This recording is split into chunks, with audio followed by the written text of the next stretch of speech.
broadcasting live from the Business Radio X studios in Houston, Texas. It's time for Houston Business Radio. Now, here's your host. Hello, Houston. Trisha Stutzel here, bringing you another episode of Houston Business Radio. It is my pleasure, and I'm so excited about the guest that I have on today, who I met through BNI. I know, there's a theme here, right? My friend, who we've known each other now for 11 years. Thank you, Ross, for making sure that I knew that before we came on. My friend, Ross Davis, owner of Kingwood I.T. Ross, welcome to the show. Thank you, Trisha. It's a pleasure to be here. And I can't wait to kind of share some of what I've learned through this business journey with others that are listening on your channel here. Yeah, I'm very excited as well. So for those who don't know you, Ross, can you give us a quick, who is Ross Davis?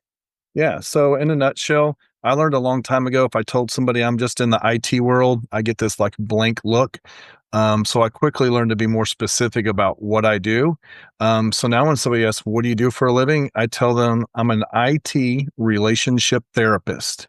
And most people will either laugh and some of those others will be like, I need your card. Like they get it. Because at the end of the day, I think I provide more therapy for my clients than just about anything else. Yeah, and you're such a calming voice to people. And that's what I love about you. You can take this really complicated space of IT and bring it down to a place where it's not stressful for people. And I love that.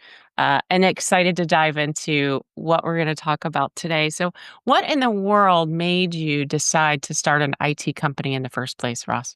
Yeah, well, you kind of did a little spoiler alert there. So that calmness that I have, it came out of a frustration. So, way back many years ago when I graduated college, one of the things my parents offered was to get me a computer.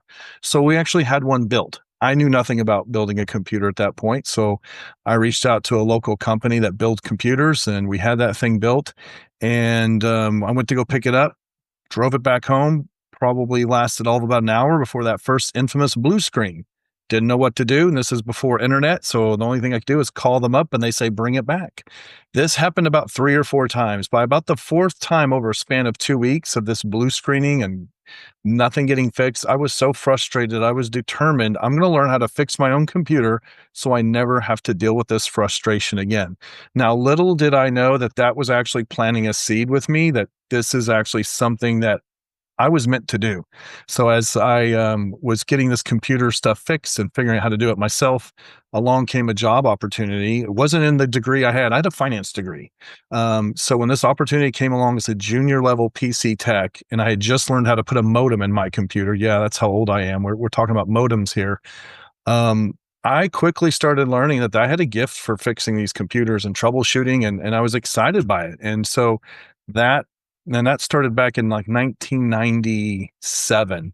So in 1999, I got a job doing computer tech work. And in 2007, I eventually decided, you know what, I've had enough of the corporate life.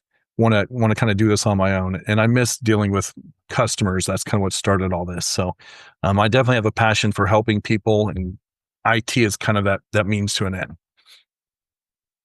I love that. Hey, we opened our first businesses in the same year. Little did you know. Yeah. Awesome. So gosh, Ross, what do you love most about what you do? Yeah. So part of the reason that I left the corporate world and to get into starting my own business, it wasn't because I wanted to run my own business. I used to make fun of people who did that. Like, you're a sucker. Like, I hear about these stories about when you own your own business, it never turns off. You sleep and you eat and you drink this stuff. And I'm thinking to myself, why would you want to do that? And you hear about, well, we never go on vacation and all these things. I'm like, that sounds terrible. I would never want to do that, until you find out that sometimes your passion and your purpose is so strong, the only way to make sure it gets done the way you need it to get done is to start your own business. And so that's exactly what happened. It just came from a place of, I miss my customers. I miss talking to people. And I knew there was an IT need out there for people who actually would listen to their customers instead of just bring me your computer, get out of the way, let me fix it, and now it's done. There was a lot of that in the IT industry. Unfortunately, there still is.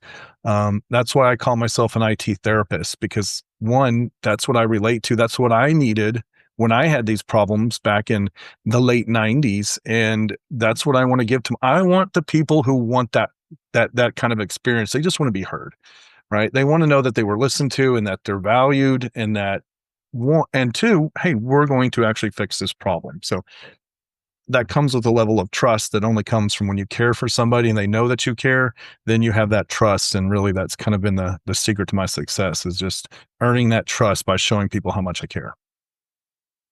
Yeah, I love that. So leading with empathy and, you know, when it comes to technology, that doesn't happen very often, right? Outside of Ross, it just doesn't.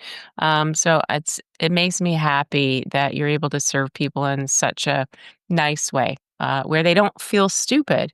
Right. I know I said a bad word, but it's true, right? None of us want to feel like we don't know what we're doing when we really don't know what we're doing. And you have such a nice, soft way of delivering, a message that says, "You're not alone. Let me help you with that." And and a lot of our customers, when I first meet them, the first words out of their mouth is, "I'm so stupid." And I have to kind of like correct them right on the spot and remind them, no, you're not stupid. Look, Right. if I knew how to fix my car and do my own oil change, then I would, but I have to take it somewhere. But does that make me stupid because I don't know how to do an oil change on my car? No, nobody taught me. I don't want to learn it.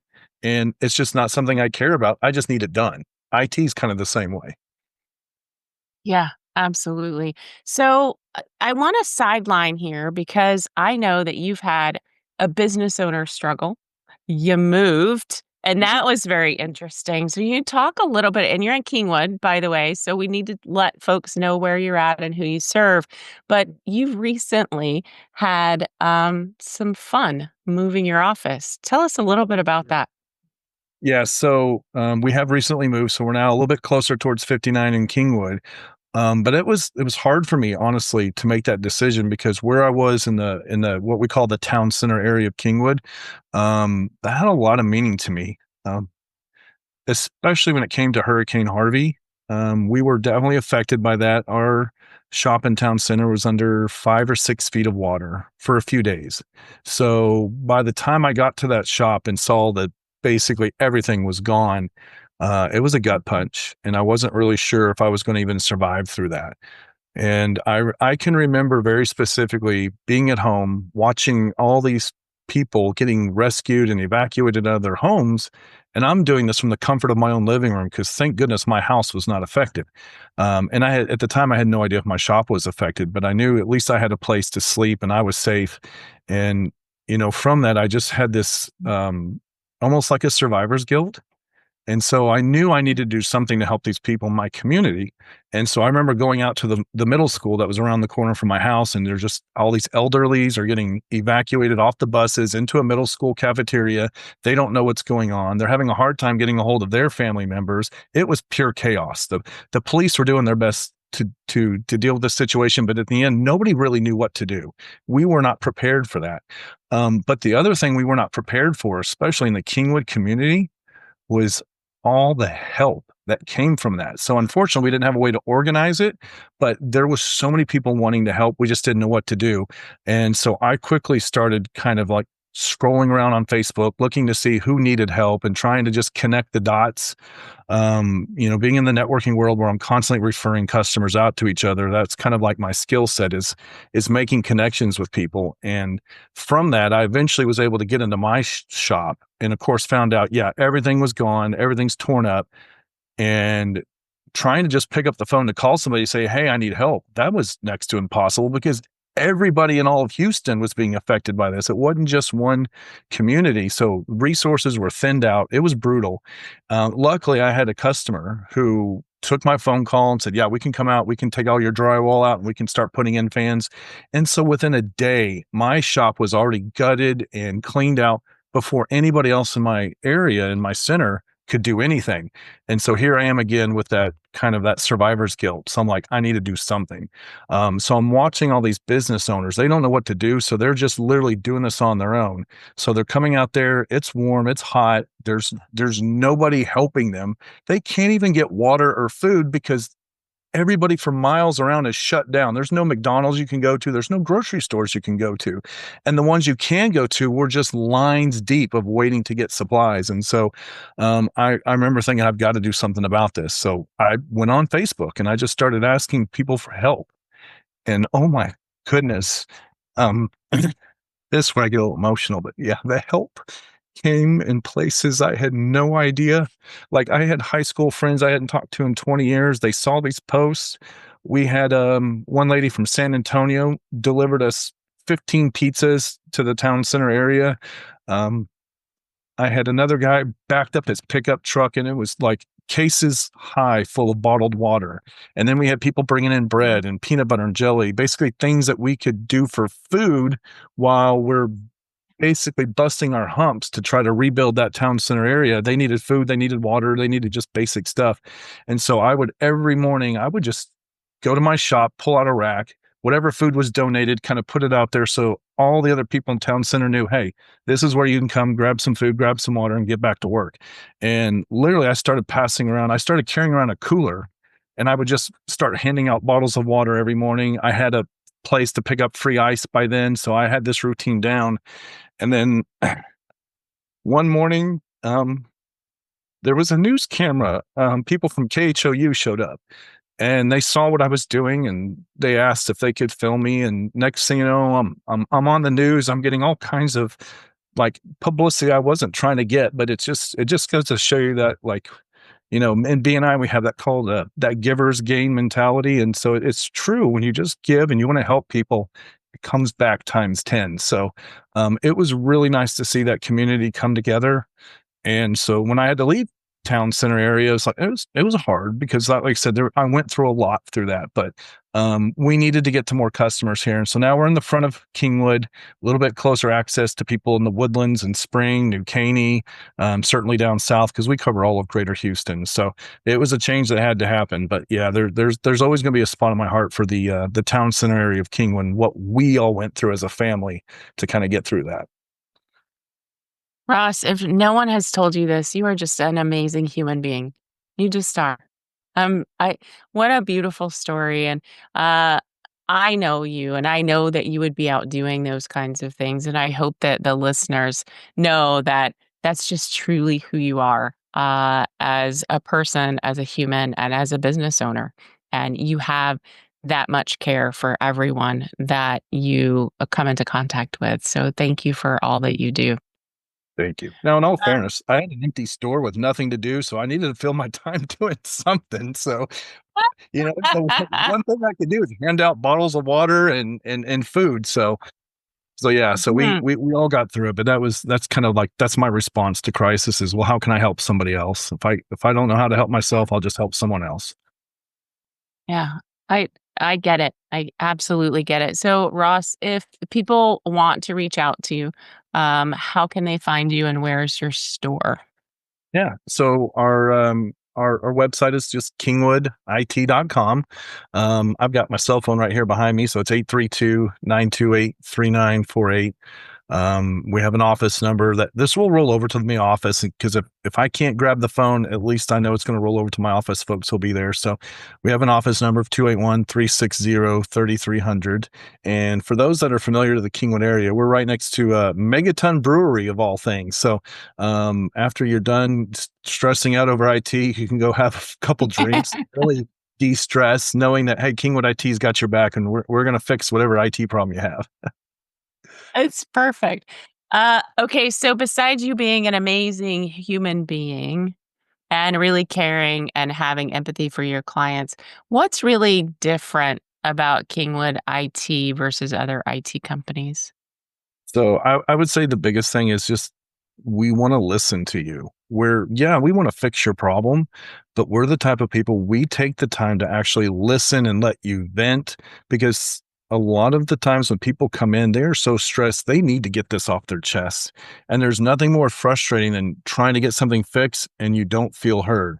Like I've been in doctor's offices multiple times and it's so frustrating because they're just quick to give you a prescription and get you out of there. Yet you had to wait 30 minutes just to have them grace you with your presence. And then just to give you a 3-second diagnosis, send you on your way. And you're like, you didn't even ask me that many questions. And it's frustrating. So we want to make sure people um, know that when they come there, they're heard. So that's a very important to us.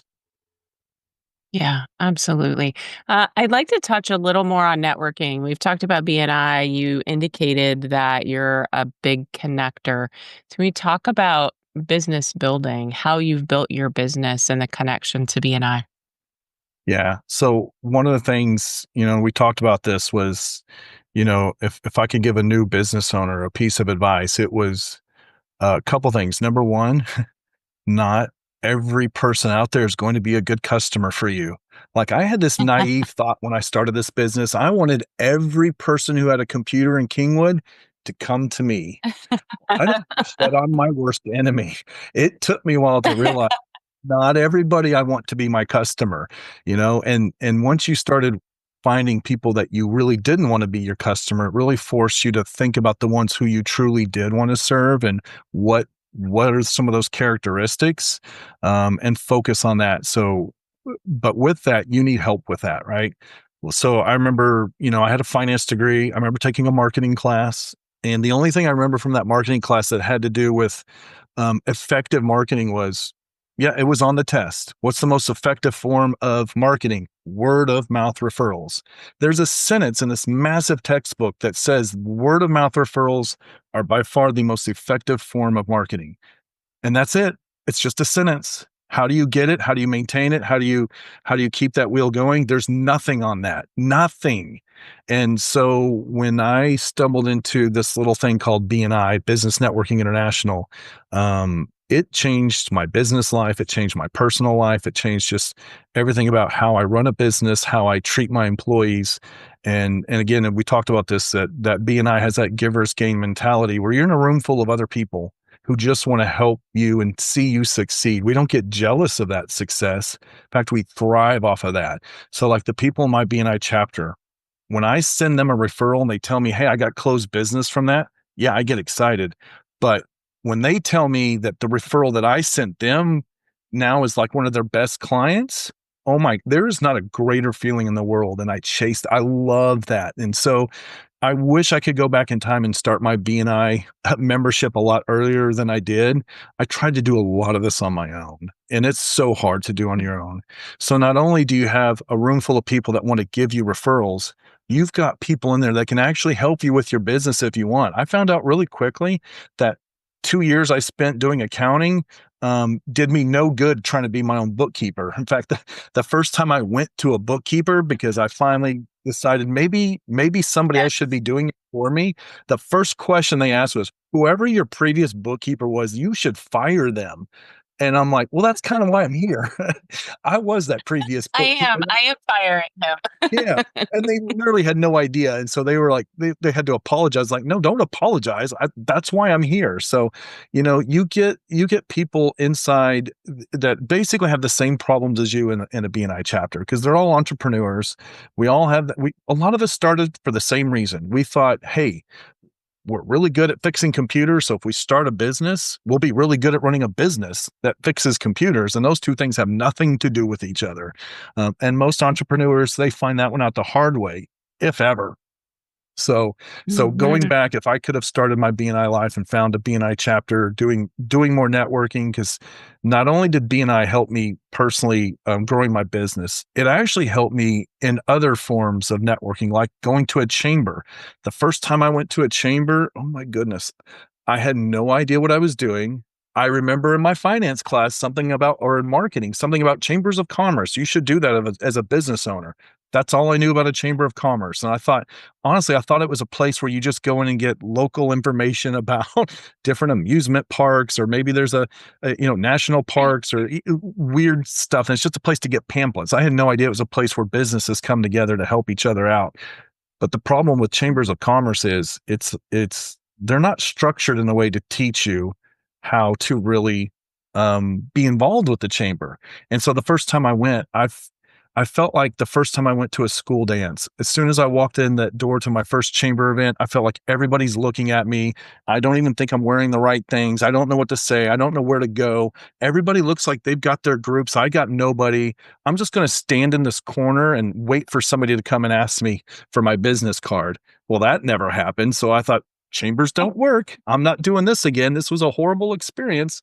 But then you go to BNI and you learn about how to be a good networker and what that really looks like. And it's really just helping other people. And so now when I go to a chamber event, I look for that person who's in the corner who looks like they don't even want to be here. They don't want to talk to anybody. And I go and I just start asking them questions. I want to know everything I can about their business, why they got into it. And you quickly see their smile just light up on their face because they get to talk about them and it's not so bad. And all of a sudden they're like, oh, I like this chamber. And then I teach other people to do that. So when you go to a chamber where everybody just takes care of everybody else and everybody makes you feel welcome, that's just a place I want to be at. Yeah, absolutely. Just a little plug for BNI. I know you play a pretty big role in the area that you're in. So maybe a chapter name or what Sure. you're doing for the chapters. Yeah. Yep. So my BNI chapter is called the BNI Winter Circle. We meet on Thursday mornings, 9 to 10:30, and we meet at the United City Church in Humble.